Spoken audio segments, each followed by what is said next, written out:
안녕하세요. 도리도리 김창원입니다. 네, 이번 시간은 뭘 하려고 하냐면 마이크로소프트 .넷의 역사라는 내용을 가지고 왔습니다. 네, 이거를 왜 하려고 준비를 했냐라고 하니 원래 제가 이제 C샵 강의를 올리잖아요. 근데 C샵 강의를 제일 마지막에 올린 게 올해 초더라고요. 올해 1월 1일 날 올렸었는데 그러고 이제 준비를 좀 하려고 알아봤는데 요 근래에는 도리도리 하고 싶은 거 다 해서 그 프로젝트 관련된 내용들을 조금 많이 올렸던 걸로 기억을 합니다. 네.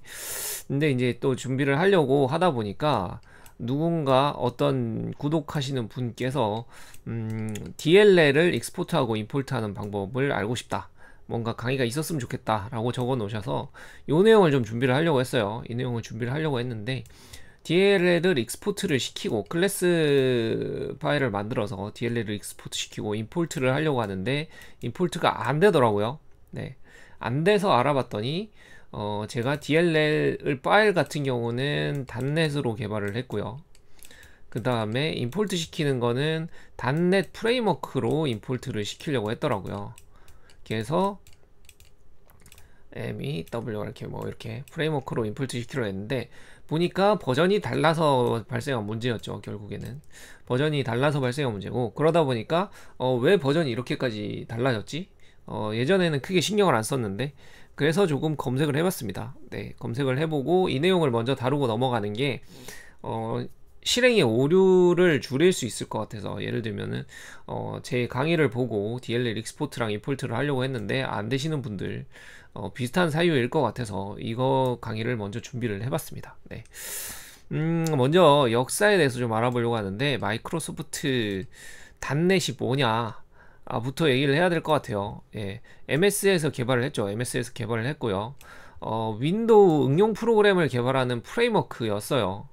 윈도우 예전에 보면은 지금 닷넷 프레임워크라고 예전부터 개발을 했었는데, 윈폼 개발이나 WPF 개발하는 그 프레임워크는 윈도우용 응용 프로그램 개발용 프레임워크였습니다. 네. 소스 정책 같은 경우는 클로즈드 소스를 정책으로 시작을 했습니다. 결국에는 오픈 소스가 아니고 MS 쪽에서만 소스를 관리하는, 메인 소스를 관리하는 정책을 가지고 있었죠. 그때 이제 뭐 자바 계열은 오픈 소스로 진행을 하고 MS 계열은 클로즈드로 개발을 했기 때문에 자바 쪽으로 초반에 개발자들이 많이 넘어갔습니다. 회사들이 많이 사용을 하다 보니까, 무료라고 하면 회사에서 많이 사용을 하다 보니까 많이 넘어갔었고, 그렇기 때문에 단일 프레임워크를 커뮤니티 버전이나 뭐 이렇게 개인 개발자들에게는 무료로 풀었고요. 무료로 풀었고, 이런저런 정책들이 바뀌고 있어요. 네. 그렇게 시작은 했는데 하다 보니까 닷넷 코어라는 놈이 나왔어요. 닷넷 코어라는 놈이 나왔고, 이놈 같은 경우는 예전에 파이썬 한창 유행일 때 파이썬 같은 경우가 이제 뭐 가볍게 또 개발돼 있고 쉽게 돼 있고 뭐 이렇기 때문에 그렇게 가볍게 개발할 필요가 있었어요. 닷넷 프레임워크가 너무 무거워졌고 클로즈드 소스 정책을 쓰고 있었기 때문에. 그래서 오픈 소스 정책을 유지하는 가벼운 라이트 버전의 닷넷 코어를 만듭니다. 네. 그 다음에 결국에는 얘네 둘을 통합을 하게 돼요. 오픈소스 정책으로 정착을 하고 그 다음에 통합을 하게 돼요. 그게 닷넷이라고 보면 됩니다. 그래서 현재는 닷넷 재단이 관리하고 있고요. 오픈소스 플랫폼으로 전환이 됐습니다. 예, 결국에는 요 정도만 알아두시면 될 것 같아요. 네. 그래서 전환이 됐다, 몇 번의 정책이 바뀌면서 전환이 됐다 정도만 보면 될 것 같습니다. 네. 흐름을 한번 보려고 해요. 흐름을 한번 보려고 하는데 2000년도 이전에는 베타 버전들이 쭉 있었고요. 네. 2000년도부터 해가지고 베타 버전이 쭉 나왔고 2002년도에 정식 버전이 출시가 됩니다. 닷넷 프레임워크 버전으로 해서 정식 버전이 나와요. 1.0 버전이 나오고요. 여기서부터 버전이 쭉 올라가는데 이 버전이 바뀌는 것들은 한번 찾아봐도 좋을 것 같고요. 저희가 쭉 보고 있던 뭐 람다식이라든지 비동기 프로그램이라든지 뭐 이런 것들이 다 적용이 되고 뭐 이렇게 쓰는 거죠. 지금 상황에서 아마 개발자분들한테 1.0 버전을 써라 라고 하면은 아주 불편한 것도 많을 거고 안 되는 것도 많을 거고 그럴 겁니다. 예, 그런 식으로 버전이 쭉 올라갔어요. 그러다가 2019년까지 버전이 쭉 관리가 되고 있는 상태입니다. 4.8 버전 이후 버전은 나오지 않았어요. 네. 그리고요, 2015년, 16년도쯤에 이제 파이썬이랑 AI랑 막 이렇게 막 뜨기 시작하죠. 이제 막 한창 시작하는 시점에 좀 가벼운 녀석들이 필요한 거예요. 가벼운 녀석들이 이제 오픈소스 정책도 내세우고 뭐 그러다 보니까 이 시점쯤에 닷넷 코어라는 버전을 개발을 합니다. 닷넷 코어라는 버전을 개발하고요. 얘는 가벼워야 되기 때문에 프레임워크에서 많이 가볍게 UI 쪽을 다 덜어냈어요. 윈폼이라든지 WPF 개발 환경에 관련된 UI 관련된 로직들 그런 것들을 다 덜어낸 버전으로 개발합니다. 개발을 하고요. 하다가 뒤에 보면 있는데 하여튼 3.0 버전쯤 되면서 다시 UI 프레임워크를 넣어요. 그러다 보니까 얘네들도 지금 요때쯤부터 16년도부터 19년도 말까지 정도 요때 사이에는 버전을 두 개를 가지고 갔잖아요. 양쪽 버전을 다 관리하다 보니까 힘든 거예요. 보면 버전에 대한 결국에는 개발에 대한 기능을 추가를 해야 되는데 버전 두 개를 관리를 해야 된다. 근데 차이도 크게 없어 보인다. 개발자들도 뭐 분리되면서 이탈되고 뭐 이런 상황들도 있을 거고요. 그러다 보니까 이 시점쯤에 얘네 둘을 통합을 합니다. 통합을 해서 내놓는 버전이 이 버전이라고 보면 돼요. 닷넷이라는 버전으로 통합을 시켜요. 그냥. 그래서 지금 보면은 닷넷이라는 이름 하에 쭉 버전업이 되고 있다라고 보시면 될 것 같아요. 그래서 얼마 전에 실행을 시키려고 한번 봤는데 이쪽에서 안정적인 버전이라고 하면은 6.0 버전을 지금 추천을 하고 있고요. 그 다음에 7.0부터는 뭐 최신 버전 느낌으로 추천하는 버전은 7.0이었어요. 추천하는 버전은 7.0이었고 8.0까지 작년 말 23년도 12월 달인가 11월 달에 나왔어요. 얘가. 그래서 아마 24년도 버전은 올해 말쯤에 나오지 않을까 정도 추측을 하고 있습니다. 네, 그렇게 흘러갔습니다. 네, 보면 될 것 같고요. 이제 여기 보면은 닷넷 프레임워크라는 버전부터 먼저 말을 할게요. 닷넷 프레임워크 같은 경우는 마이크로소프트에서 처음 개발을 한 닷넷용 구현체다라고 보시면 되는데 결국에는 윈도우에서 사용할 프로그램들 결국에 윈도우 95, 윈도우 94 막 이렇게 통해지면서 윈도우에서 사용될 프로그램들을 개발하는 애플리케이션을 만들었어요. 애플리케이션을 개발하는 프레임워크를 만들었어요. 네. 그래서 윈도우 쪽에서 개발하는 저희 보면은 윈폼 곰TV 뭐 이런 거 많잖아요. 곰 프로그램 뭐 그런 것들을 개발하기 위한 쉽게 개발하기 위한 프레임워크를 만들어 놨습니다. 그래서 발표를 한 게 결국에는 윈도우용 프로그램의 확장성을 가져가겠다. 사람들 프로그램이 많아져요. 저희 보면은 안드로이드 같은 경우도 그렇고 애플도 그렇고 앱들이 많이 개발이 돼야 사람들이 몰리잖아요. 뭐 그런 환경을 만들어 줬다라고 보시면 될 것 같습니다. 그리고 1버전 발표 이후 19년도까지 4.8 버전까지 진행을 했습니다. 이때 이후로는 통합돼서 추가 버전 나오지 않고 있고요. 그렇기 때문에 웬만하면은 넘어가는 게 좋지 않나 라는 생각은 좀 합니다. 네. 이후에 닷넷 코어 이후라고 하면은 개발이 쭉 되고 있는 이후라고 보시면 돼요. 맨 끝이 아니고 15년도쯤 16년도쯤에 이제 코어가 발표가 됐어요. 그러면서 각각 관리가 되고 있었으나 16, 17, 18, 19년도 뭐 이렇게는 각각 관리가 됐으나 20년도쯤 닷넷으로 통합이 됐습니다. 네.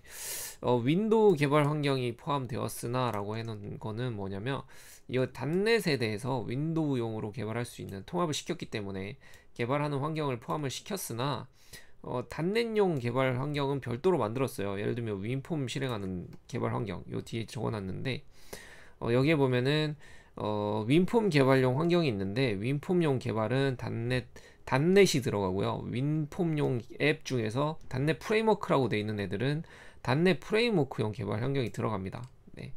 이렇게 각각 구성되어 있어요. 두 놈이 다른 녀석이다 라고 보시면 될 것 같아요. 네. 그래서 버전 및 개발 환경이 별도로 존재한다 라고 보시면 될 것 같습니다. 네.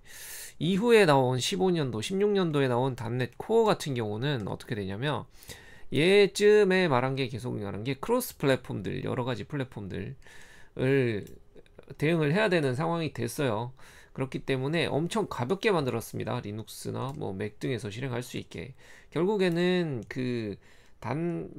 비주얼 스튜디오 쪽에서 환경을 구현하는 닷넷 같은 경우는 닷넷 프레임워크 같은 경우는 엄청 무거워요. 프로그램 자체도 무겁고 환경도 윈도우 환경밖에 대응이 안 되고 뭐 이렇기 때문에 가벼운 녀석이 필요한 거죠. 라이트 버전 같은 게 필요한 거예요. 아무 데서나 개발할 수 있고 아무 데서나 편집할 수 있고 아무 데서나 실행할 수 있고 뭐 이런 것들이 필요하기 때문에 얘를 만듭니다. 단넷 코어라는 녀석을 만들고요. 그 우리 울트라 에디터 같은 에디터 툴 같은 가벼운 개발 환경만 편집할 수 있는 정도, 그 다음 디버깅 정도만 할 수 있는 정도의 실행 환경을 하나 만들어 놨습니다. 단넷 코어라고 받으시면 되는데 얘를 메모장 같은 형태로 쓰시는 분들도 되게 많았어요, 초기에. 그렇게 해서 개발을 해놨고요. 그러면서 이제 가벼워졌기 때문에 오픈소스 프레임워크로 환경 구축을 해놨습니다. 여러 군데서 자유롭게 갖다 써라 라는 느낌으로 보면 되고요. 결국에는 라이트 버전이라고 보시면 될 것 같아요. 프레임워크의 라이트 버전으로 시작을 했다 정도가 될 것 같은데, 단넷 코어 3.0으로 가다 보면서 결국에는 데스크톱 애플리케이션 지원까지도 추가를 합니다. 요게 이제 사전 작업이라고 보시면 될 것 같아요. 따로따로 해서 관리를 했는데 하다 보니까 너무 가벼운 거밖에 못 만들고, 그러면은 결국엔 UI 환경도 필요하고, 저희 자바 같은 경우도 그렇고 파이썬 같은 경우도 그렇고 별도의 애플리케이션 UI 개발 환경 같은 것들 막 추가되고 그러잖아요. 그러면서 UI에다가 애플리케이션들, 윈도우 환경들 뭐 이런 것들까지도 다 추가되다 보니 무거워지기 시작하는 거죠, 어차피. 그래서 가볍게 시작을 했으나 얘가 무게가 조금 느껴지면서 어차피 개발하기도 힘들고 통합 환경이 필요할 것 같다. 얘네들도 결국에는 오픈소스 정책 하나는 클로즈드 정책 가져가고 뭐 이런저런 식으로 하면 불편하다 그거죠. 그래서 준비 단계 같은 느낌이에요. 여기서 이제 사전에 미리 넣어놨다는 거는 사람들도 좀 흡수를 하고 다음 스텝으로 넘어가기 위한 준비다 정도가 되지 않을까 싶습니다. 이후에 보면은 중간쯤에 있어요. 단넷 한 여기쯤이었던 것 같아요. 요쯤이었던 것 같은데, 이 환경쯤에 보면은 단넷 스탠다드라고 나옵니다. 단넷 스탠다드.